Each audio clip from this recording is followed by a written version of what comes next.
नमस्कार दोस्तों, आप लोग रेडी हो जाएं डिक्टेशन के लिए 5 सेकंड में।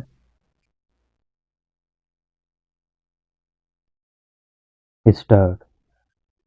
ग्लोबल साउथ अर्थात विकासशील देश अंतर्राष्ट्रीय बहुपक्षीय व्यवस्था में लगातार एक अनोखी आवाज बनकर उभरे हैं।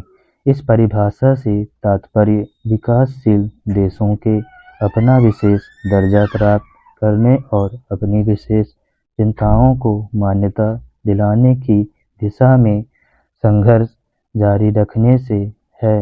व्यापार के मामले में प्रतिकूल वैश्विक हालात, निवेश और वित्तीय अवसरों का अभाव, राजकीय ऋणों का डूबना, राजनीतिक अस्थिरता और खनिज संसाधनों का दोहन, शोषण के मिले-जुले प्रभाव के कारण सदियों से चले आ रहे शोषण जैसे मुद्दों से ही समूचा आर्थिक ढांचा कमजोर बना हुआ है।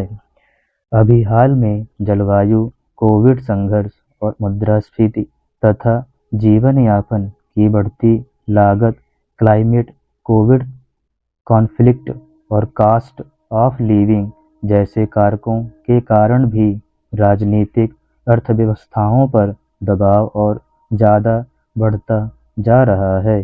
भारत ने स्वयं को विकासशील देशों की असली आवाज़, गुटनिरपेक्ष आंदोलन के जनक और G77 विचार विमर्श में सक्रिय भागीदारी के रूप में स्थापित किया है।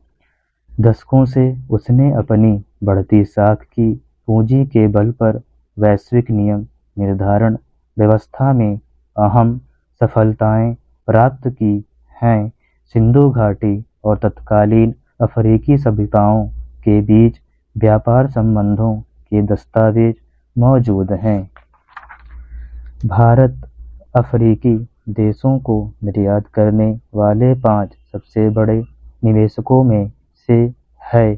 सरकार से सरकार के स्तर पर आदान प्रदान में सबसे कम विकसित देशों के लिए ड्यूटी मुक्त दरें व ऋण पत्रों का विस्तार शामिल है।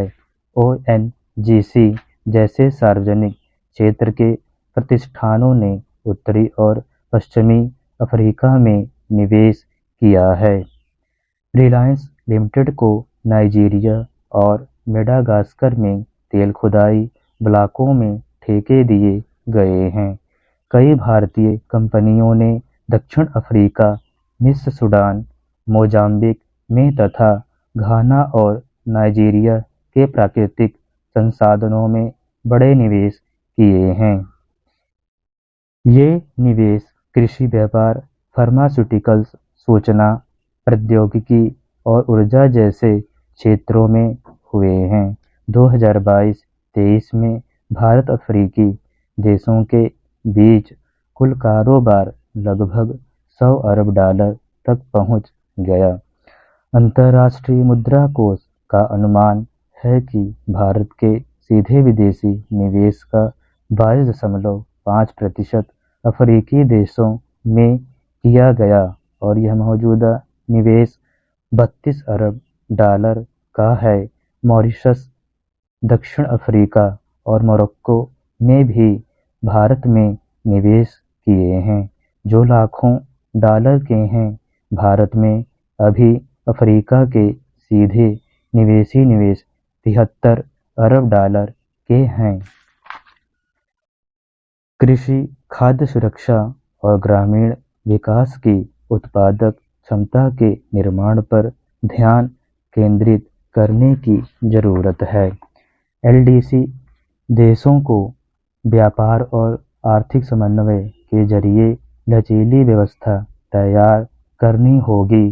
कई अफ्रीकी देश निर्यात वाले उत्पादकों के समूह पर ही निर्भर हैं। वैश्विक मांग में अचानक तेजी और उतार चढ़ाव से वहां आर्थिक संकट का खतरा बन सकता है। सबसे कम विकसित देशों में से 85% तो वस्तु निर्यात पर ही निर्भर हैं। उन्हें सहायता और निवेश जुटाकर प्रशासन, मानक और मानवीय सामाजिक विकास निष्पादन को बेहतर बनाना होगा। स्टॉप।